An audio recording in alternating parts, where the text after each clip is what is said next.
Assalamualaikum warahmatullahi wabarakatuh.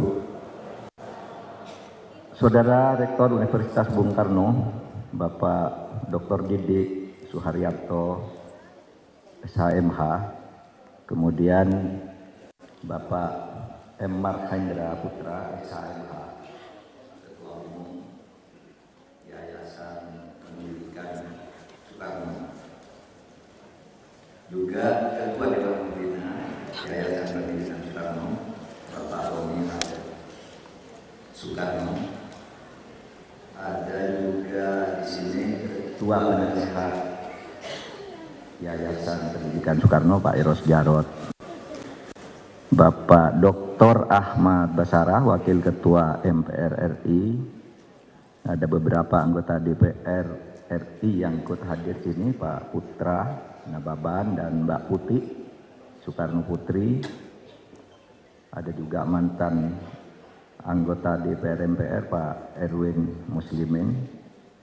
Kemudian gembira kita hari ini ada keluarga Bung Karno yang hadir di sini, Ibu Sukmawati Soekarno Putri, Bapak Guru Soekarno Putra, kemudian dari keluarga Bung Hatta ada Bu Mutia Hatta dan Ibu Halida Hatta, keluarga kedua proklamator. Ada juga adik bungsunya Ibu Fatmawati dari Bengkulu, kemudian ada Ketua LL Dikti Pak Mulhaldi, sahabat saya juga Opung Pandana Baban, dan para wisudawan, wisudawati, serta para keluarga wisudawan, wisudawati yang ikut mendampingi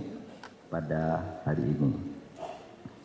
Saudara, menurut jadwal saya bicara setengah jam, maka saya akan langsung masuk ke pokok-pokok masalah. Ada 3 kata yang sangat penting di dalam orasi ini, yaitu kata etika, moral, dan hukum. Ya, semua kata itu rangkaian kata yang banyak itu penting, tapi saya akan bicara etika, moral, dan hukum. Yang tadi saya mendengar dari pidato Pak Romi, Pak Marhendra gitu. Kenapa topik ini dipilih? Karena kita punya hukum, tetapi hukum kita itu sangat mengecewakan. Masih terjadi ketidakadilan di mana-mana. Penegakan hukum juga ditandai oleh berbagai transaksi. Jual beli kasus, jual beli vonis. Orang boleh marah, Pak Mahfud kok bilang begitu? Saya punya buktinya banyak kalau minta buktinya. Vonis bisa dibeli, kasus bisa dibeli, bisa dipesan tuh pasal-pasalnya. Kalau ada kasus gini, nanti ada mafianya yang datang. Tolong ini pakai pasal sekian saja dakwaannya. Yang nangani nanti penyidiknya ini. Udah dipesan lebih dulu. Nanti di kejaksaan diatur lagi, di pengadilan lagi. Itulah yang kemudian disebut mafia hukum. Nah, kenapa? Banyak sekali masalah-masalah hukum itu yang kalau dilihat dari sudut aturan atau normanya itu bagus semua. Kenapa orang kok masih melakukan pelanggaran-pelanggaran hukum seperti itu? Karena hukum hanya dipahami sebagai norma. Pasal sekian, normanya begini, maksudnya ini. Itu kalau hukum hanya dipahami seperti itu, maka hukum itu bisa sesat. Karena satu masalah itu bisa dilihat dari berbagai pasal yang berbeda. Lalu apa yang tidak ada di sini? Tidak ada etika dan moral yang seharusnya menjadi dasar dari penegakan hukum. Oleh sebab itu saya memberi payung terhadap kuliah singkat ini Pancasila, karena ini kita ada di Universitas Bung Karno Bung Karno itu adalah penggali dan kemudian perumus bersama-sama, menggali kemudian bersama-sama dengan beberapa orang, terutama yang orang-orang inti di BPUPK, merumuskan kemudian Pancasila yang kemudian menjadi dasar negara kita.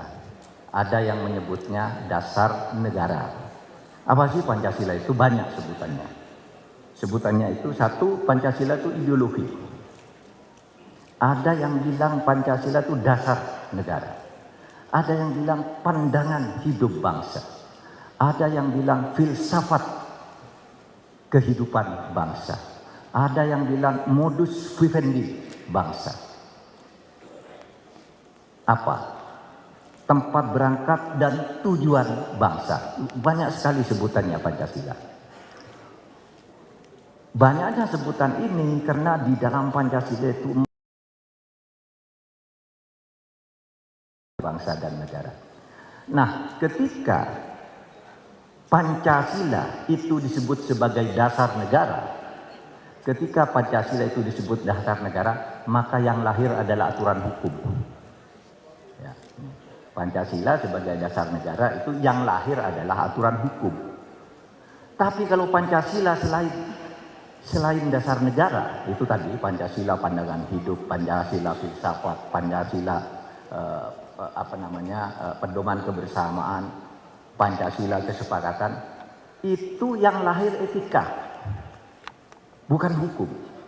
Jadi hukum itu, saudara, hanya lahir dari Pancasila sebagai dasar negara, sehingga di situ Pancasila lalu disebut sebagai sumber dari segala sumber hukum. Nah, dari Pancasila sebagai sumber dari segala sumber hukum itu lahir Undang-Undang Dasar, itu hukum yang tertinggi. Lalu undang-undang, kalau sekarang perpu, peraturan pemerintah, peraturan presiden, peraturan menteri, sampai ke peraturan daerah, itu hukum. Nah, di luar hukum itu banyak sekali nilai-nilai Pancasila itu yang belum menjadi hukum. Itulah yang menjadi dasar etik dan moral. Terkadang orang, saudara, terkadang orang itu hanya mau tunduk pada aturannya saja, sehingga main tipu-tipu. Dia tidak punya moral. Nah, sehingga dengan demikian, kalau kita lihat di dalam Pancasila itu dikaitkan dengan ilmu hukum, norma yang ada di dalam masyarakat Pancasila itu agama. Agama itu belum tentu menjadi hukum. Misalnya, ajaran agama bahwa kalau hari Minggu Anda harus ke gereja. Kalau Jumat harus ke masjid, itu bukan hukum. Oleh sebab itu orang melanggar norma agama tidak bisa dihukum. Karena itu hanya kesadaran moral.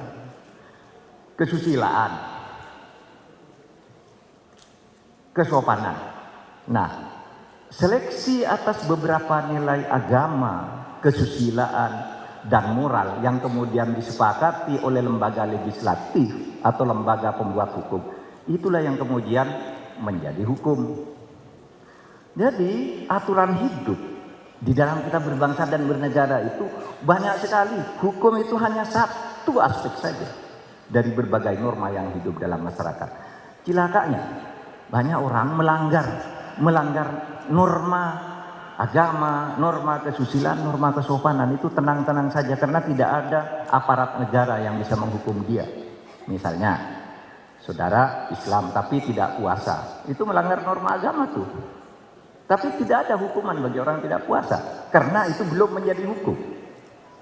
Tapi misalnya saudara menikah tidak menurut ajaran agama, itu melanggar norma. Karena menurut undang-undang, menurut hukum, menikah itu harus dilakukan menurut ajaran agama.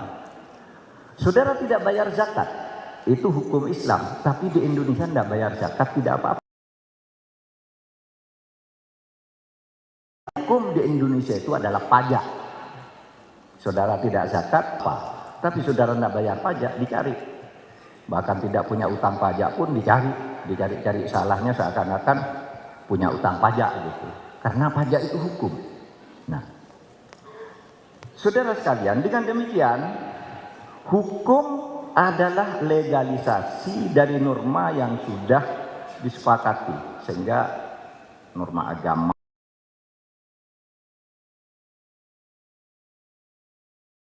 Agama yang sudah dilegislasi yang menjadi hukum. Tapi yang tidak, itu menjadi norma moral, norma etik yang harus dilaksanakan. Sehingga saya katakan, kenapa orang banyak melanggar hukum? Karena dia hanya takut pada pasal-pasal hukum, tapi tidak takut melanggar etika dan moral. Tidak tahu malu, sehingga berani melanggar etika dan moral. Slide berikutnya. Ya.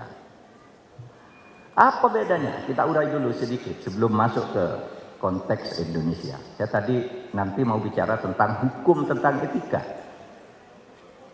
Ada hukum tentang hukum, tapi ada hukum tentang etika yang dibuat di era reformasi ini. Bedanya hukum dan norma yang bukan hukum itu gini. Kalau hukum itu sanksinya heteronom. Saudara melanggar, ditindak oleh negara. Saudara punya utang, lari, kejar oleh negara. Kayak saya sekarang nangani hutang BLBI. Orang punya utang, mangkir, saya kejar. Karena apa? Dia melanggar kesepakatan hukum. Orang membunuh, tangkap oleh polisi.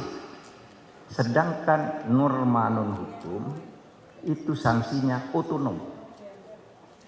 Heteronom itu datang dari kekuatan negara, saudara lari dikejar, saudara tidak ngaku di penjara kalau buktinya ada. Nah itu hukum heteronom, dipaksa oleh kekuatan di luar diri. Tapi kalau norma non hukum, sanksinya itu berdasar bisikan nurani, merasa dosa.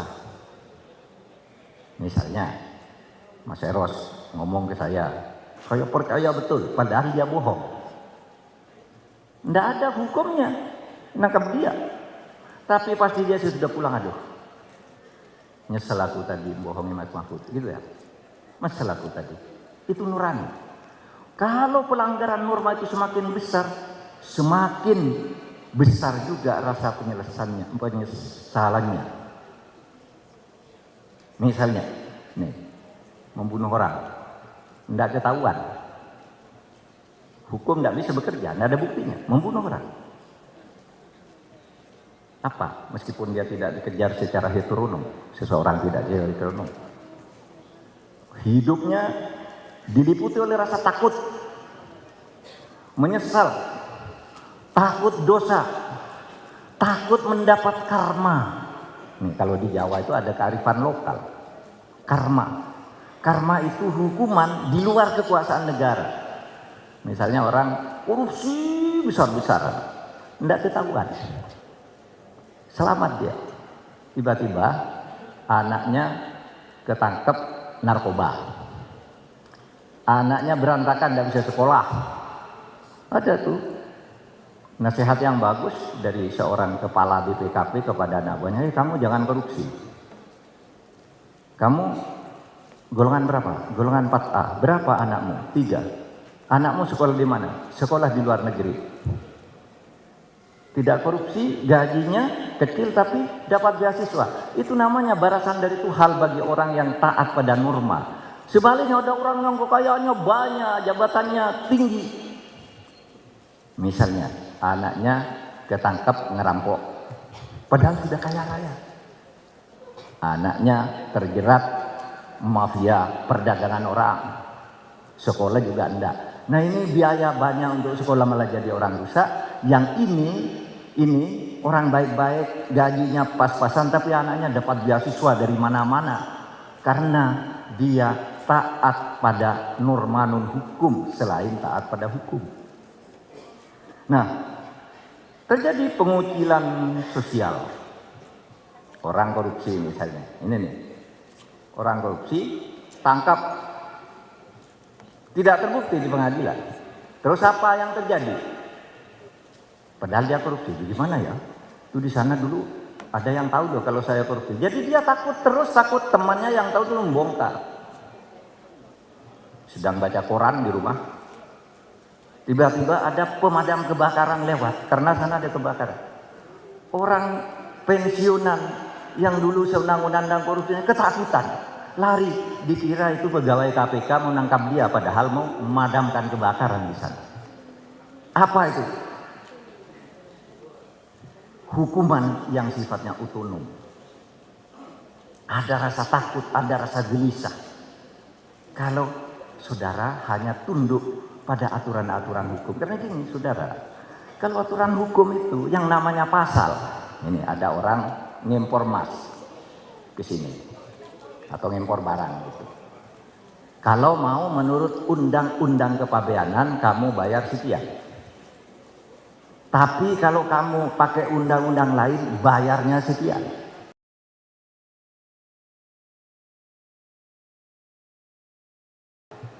Saya punya kewajiban ke Pak Panda sebagai pegawai pajak. Pak Mahfud, pajakmu saya hitung 50 miliar. Wah, kok mahal sekali Bang? Ya bisa dinego. Gimana caranya? Sudah pajakmu saya turunkan 10 miliar, yang 40 miliar bagi 2. Itu yang dilakukan oleh Gayus. Dan pegawai pajak yang tertangkap di Sidoarjo itu. Pasal itu bisa dicari. Apa pasalnya? Pasalnya kelebihan hidup. Saya sudah terlanjur bayar, terus datang ke Pak Panda, Pak, tolong Pak dong. Ini saya tolong diturunkan pajaknya. Itu sudah ditetapkan. Ya udah, nanti kamu datang ke konsultan pajak ini, diberitahu, diberi fatwa, pendapat bahwa kelebihan membayar pajak sehingga harus restitusi. 50 miliar suruh kembalikan 40 miliar, yang 40 miliar dibagi 2. Itu yang dilakukan oleh pegawai pajak namanya Gayus. Dengan pangkat hanya golongan 3B. Itu cara membeli hukum. Tetapi orang yang taat pada aturan-aturan non-hukum, pada agama, moral, etika, kesadaran berbangsa dan bernegara, kalau dia merasa belum kurang, loh pajak saya kok cuma sekian, datang kantor pajak, ini saya belum dihitung loh pajak saya, tolong ditambahkan. Banyak yang melakukan itu. Sementara di satu pihak orang yang terhadap keuangan negara dan rakyat menghindar dan ingin pajaknya kurang, yang lain ada yang datang. Pak, saya ini selain sebagai dosen, saya juga menjadi komisaris, saya menjadi staf ahli menteri, staf khusus menteri, saya jadi ini belum dihitung nih pendapatan saya, tolong dong dihitung. Itu pajak ngitung sendiri karena kesadaran moral. Kalau mau berselesai dan itu loh, pegawai pajak sudah memberi SPT kok kepada saya, SPT-nya sudah gini ya sudah selesai. Padahal terkadang pajak yang harus dibayar jauh lebih besar daripada pajak yang didapat dari orang lain. Misalnya saja, kalau ada seorang menteri misalnya, dihitung jadi pokoknya menteri. Pajaknya berapa? Sedikit sekali menteri. Tetapi dia pernah menjadi dosen tamu, pernah menjadi mendapat honor ini, honor itu, honor itu. Itu jauh lebih banyak dari menteri. Nah kalau diem-diem aja tidak ketahuan, tidak apa-apa. Yang katakan kantor perpajakan, kok saya tidak dihitung. Baru kalau diberitahu baru dihitung. Nah, itu saya contohkan betapa hukum dengan moral itu dua area yang di dalam Pancasila itu tadi semuanya ada. Kalau saudara bicara hukum dari Pancasila itu, ya karena Pancasila itu dasar negara. Kalau bicara moral dari Pancasila, karena Pancasila itu memuat norma-norma agama, kesopanan, kesusilaan, dan norma sosial lain yang ada di masyarakat yang belum menjadi hukum. Terjemahan dari Undang-Undang Dasar, dari Pancasila sebagai dasar negara. Padahal Pancasila itu banyak sekali sebutannya dan banyak sekali fungsinya. Misalnya gotong royong, apa hukumnya gotong royong? Tidak ada. Padahal itu nilai Pancasila. Kesopanan. Nilai kesopanan apa? Nilai kesopanan. Kalau kamu bertemu dengan orang yang lebih tua, coba hormat dong. Itu nilai kesopanan. Tapi suatu saat, Anda yang masih muda, mahasiswa tingkat 1, lewat, misalnya di depan yang lebih tua, di depan guru dia, lalu saudara sambil merokok gitu. Itu melanggar norma kesopanan, tapi tidak melanggar hukum. Tapi begitu saudara berbuat itu, saudara akan dicibir oleh teman-teman lain meskipun tidak bisa ditangkap oleh aparat hukum.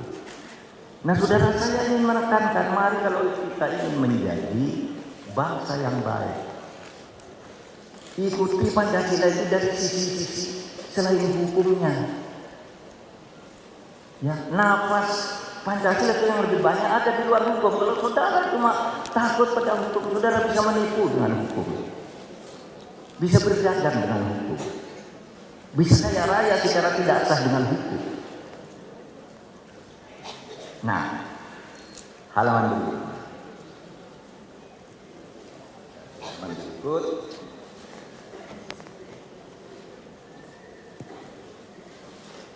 Ya, halaman ini. Tadi sudah saya sampaikan halaman ini. Banyak orang melanggar hukum tapi tidak merasa melanggar. Waduh, kamu sudah tersangka, harusnya mundur kamu. Loh, kan dulu difonis. Nah, itu melanggar kita.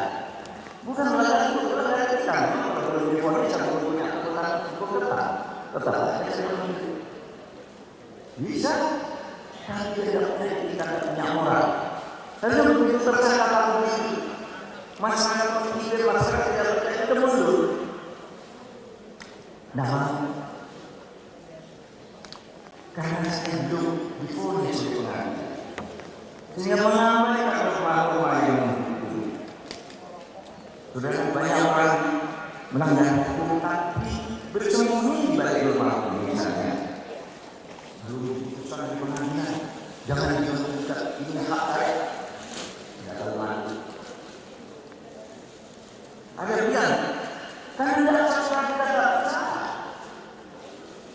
Jadi tidak boleh salah-salahkan. Atas orang dapat bersalah, artinya sebelum bersalah sebelum diputus oleh pengadilan, baru boleh ditolak tentang atas. Orang yang mencoba menyalahkan dia secara sosial, dituduh kamu melanggar asas peraduga saudara. Hukum itu harus dimulai praduga bersalah.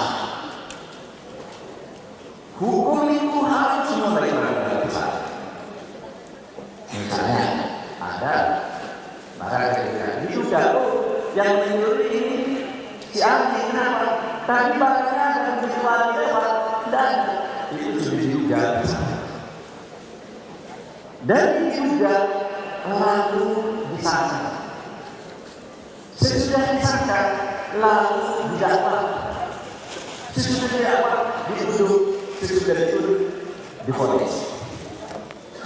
Lalu apa arti praduga tidak bersalah itu? Arti praduga tidak bersalah, seseorang belum boleh dicabut haknya sebelum difonis oleh pengadilan. Tapi kalau dinilai secara sosial yang bersalah itu boleh.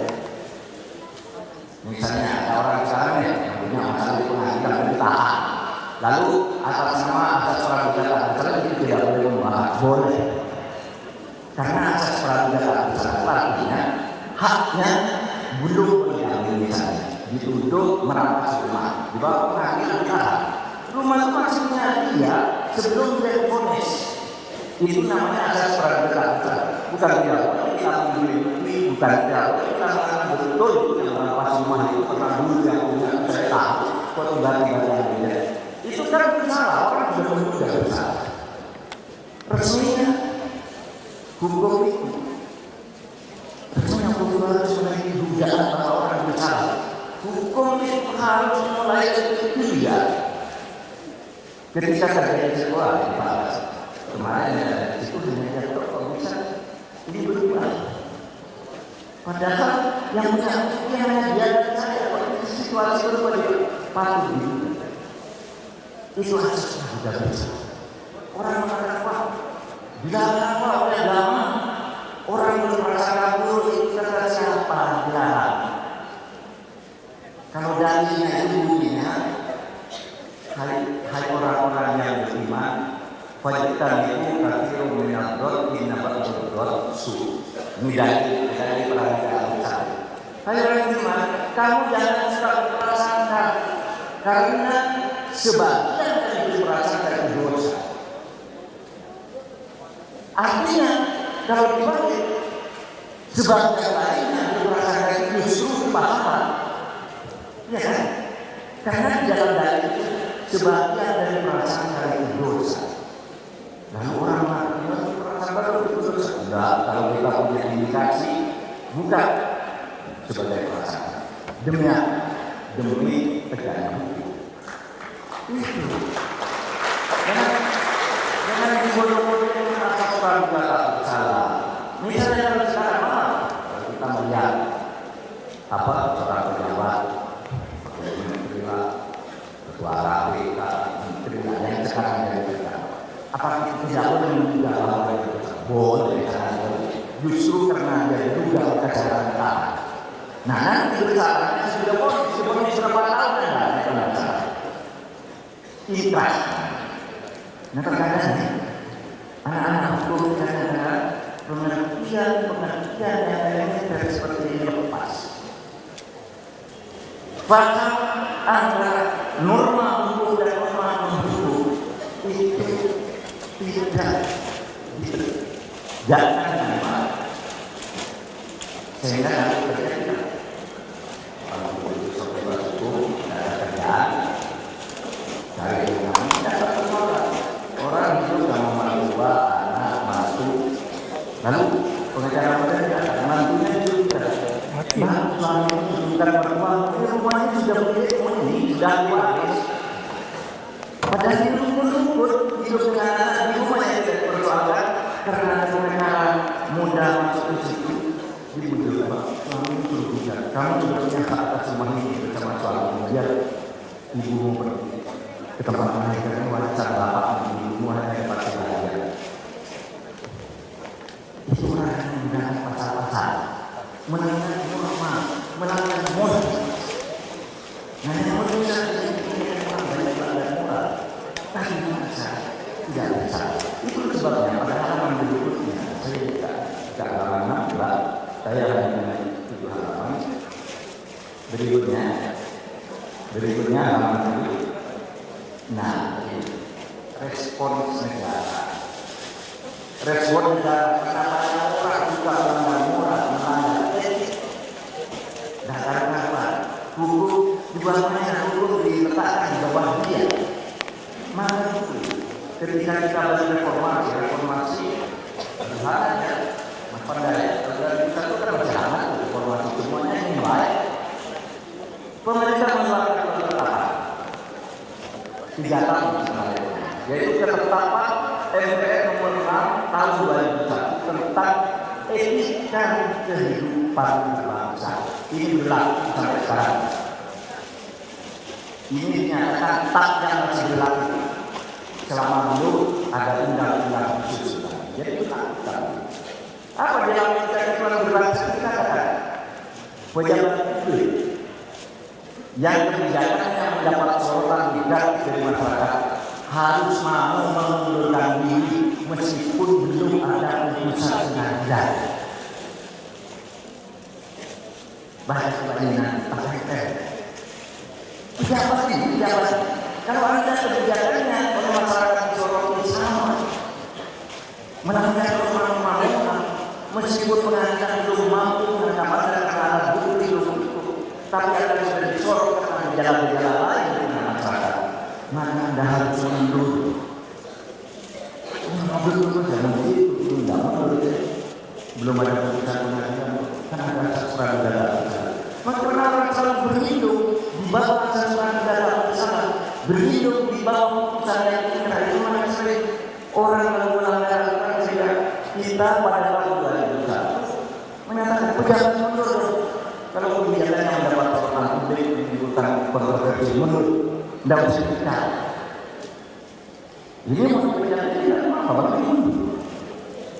Nah, lalu ada kitab MPR nomor 8 MPR tahun 2001. Nah, salah dulu ketua tim perumusnya di MPR Pak Erwin tahun 2001. Mundur, tidak usah dipecat. Ini mau dipecat aja tidak mau, apalagi mundur. Nah, lalu ada lagi TAP MPR nomor 8 MPR tahun 2001.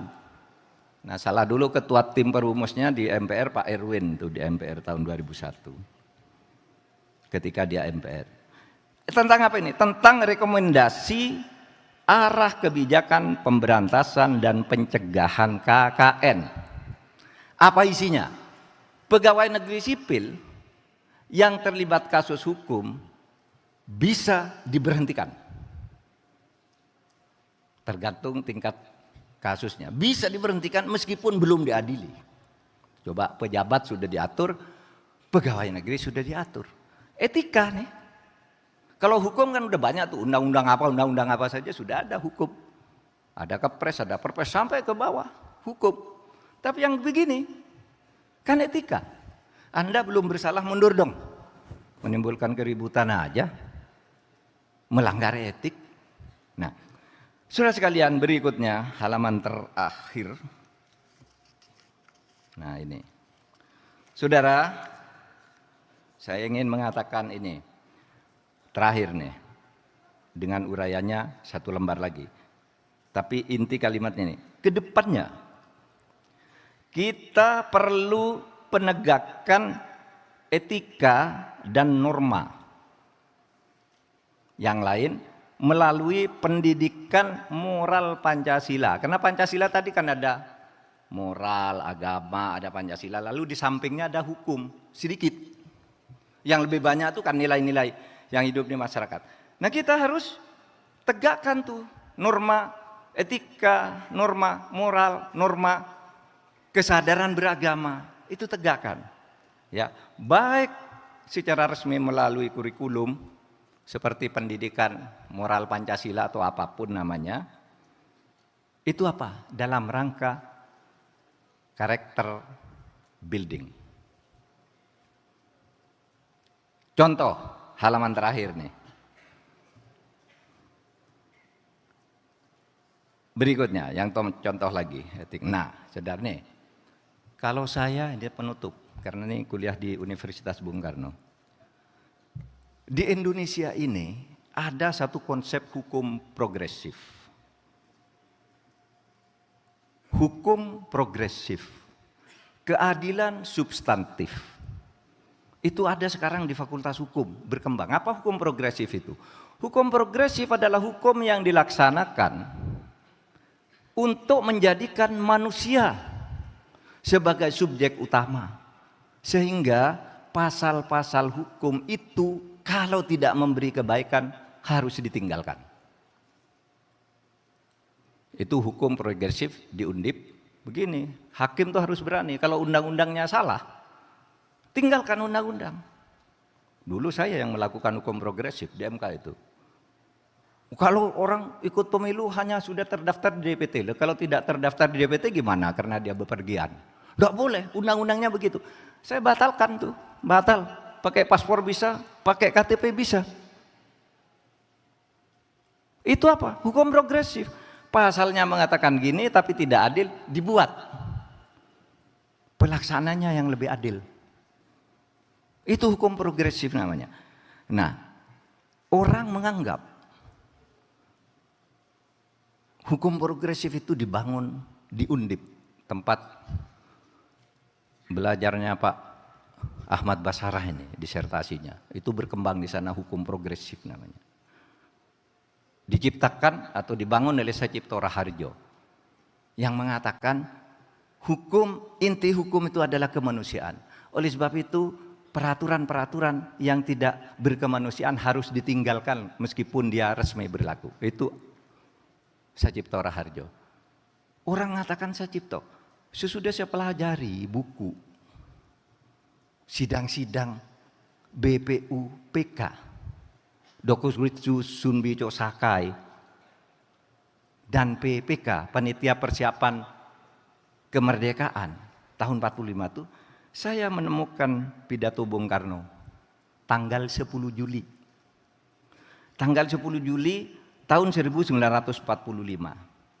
Ketika Bung Karno secara sepihak di luar aturan dia mengubah panitia 8 yang dibentuk secara resmi menurut hukum diubah menjadi panitia 9. Betul. Iya, kata Bung Karno. Aturan-aturan prosedural yang tidak beri manfaat harus dibuang ke tong sampah, kata Bung Karno. Hukum progresif. Lalu Di mana saya baca ini? Saya baca di memoarnya Bung Hatta. Jadi begini ceritanya. Cerita tuh, kalau diringkas dari buku yang tebal memoar itu, tanggal 1 Juni 1945, Bung Karno berpidato tentang Pancasila. Tapi hari itu masih banyak yang belum setuju, terutama kelompok Islam. Enggak, saya enggak mau itu, saya mau Islam. Maka pada saat itu, oke, ini sudah mau, ini negara harus segera merdeka. Sekarang dibentuk saja Panitia 8, kata Rediman. Panitia 8 ini tugasnya mencari kompromi agar pandangan kelompok Islam dan kelompok nasionalis, kelompok kebangsaan ini ketemu. Kita kan gotong royong, ketemu aja apa sih? Cuma rumusan, yang penting jiwanya kan sama. Rumusannya seperti apa? Bentuk Panitia 8. Panitia 8 itu, ini Bung Karno, Pak Hatta, Sukarja ya namanya, salah tulis, Sukarja namanya, Ahmad Sukarja. Kemudian Wahid Hasyim, Muhammad Yamin, Ki Bagus Hadikusumo, Otto Iskandar Dinata, dan M.A.A. Meramis. Kata Bung Karno, ini tidak adil nih. Kenapa? Ini kelompok nasionalisnya 6. Tuh, Soekarno, Hatta, Sukarja, Yamin, Otto Iskandar Dinata, Meramis. Islamnya hanya Wahid Hasyim dan Ki Bagus. Kok hanya dua, tidak adil nih. Padahal sosiologi masyarakat kita, kata Bung Karno tuh tidak sebanding itu. Hampir sama tuh jumlahnya, kata Bung Karno. Ayo. Itu menjelang sidang Cho Sangen. Cho Sangen itu DPRD, Volstrat kalau zaman benar. Zaman Jepang disebut Sangen. Bung Karno itu ketuanya. Menjelang sidang itu, Bung Karno mengumpulkan 9 orang. Ditanya, Bung, kita kan 8 orang, enggak. Itu tidak adil. Kita harus beri 4 dari golongan Islam, 5 dari golongan nasionalis, dengan catatan yang 1 nasionalis itu Meramis. Sehingga muncul nama baru Panitia 9 yang kita anggap sebagai panitia resmi. Ini panitia bentukan Bung Karno demi keadilan. Kalau dalam ilmu konstitusi namanya afirmasi. Melanggar kesepakatan untuk membuat kesepakatan yang lebih baik itu namanya afirmasi. Nah, Bung Karno buat afirmasi dengan hukum progresif. Anggotanya siapa? Yang nasionalis nih. Soekarno, Hatta, Yamin, Subarjo. Bukan yang tadi Sukarja yang di sana itu. Orang Jawa Tengah. Kalau Subarjo itu Aceh konon. Lalu Meramis. Otto Iskandar Dinata dikeluarkan. Sukarja dikeluarkan. Ki Bagus Hadikusumo minta keluar karena dia ada sidang di Jogja. Sehingga masuk 4 orang Islam berikutnya di Panitia 9. Siapa? Abdul Kahar Muzakir dari Muhammadiyah. Menggantikan Ki Bagus yang Muhammadiyah. Wahid Hasyim dari NU. Agus Salim dari PSII. Abi Kusno aktivis Masumi. Masuk di situ. Masumi waktu itu belum partai. Tapi sebuah organisasi yang merupakan gabungan dari MIAI sebelumnya. Majelis Islam A'la Indonesia. Jadi 5-4. Yang menakjubkan dari ini apa? Karya Bung Karno itu. Pemilu tahun 55, perbandingan antara nasionalis dan Islam itu kalau dikelompokkan tuh ya 5-4. Hasil pemilu 55. Sehingga pada waktu itu konstituante tidak bisa memutuskan sesuatu karena yang bisa menjadi keputusan tuh kalau 2 lawan 1. Ini 5-4 selisihnya sedikit. 2/3. 2/3 sepakat ini keputusan.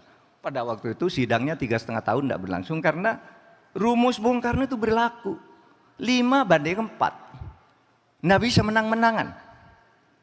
Sehingga muncul kompromi tanggal 22 Juni lahir kesepakatan yang disebut Jakarta Charter. Piagam Jakarta. Isinya apa? Isinya kompromi. Sehingga Bung Karno mengatakan gini pidato tanggal 10, saudara sekalian saya minta maaf. Saya harus melanggar prosedur hukum. Ini kata Bung Karno, nanti dilihat, baca. Yaitu saya membentuk Panitia 9 pada harusnya 8. Tapi kalau Panitia 8 tidak menyelesaikan masalah, itu tidak adil. Maka kita buat hukum di mana prosedur yang tidak memberi manfaat kepada bangsa kita buang ke tong sampah, dan saya membuat panitia 9, inilah hasilnya. Mari kita bicarakan kembali. Saya sudah lebih dari setengah jam. Assalamualaikum warahmatullahi wabarakatuh.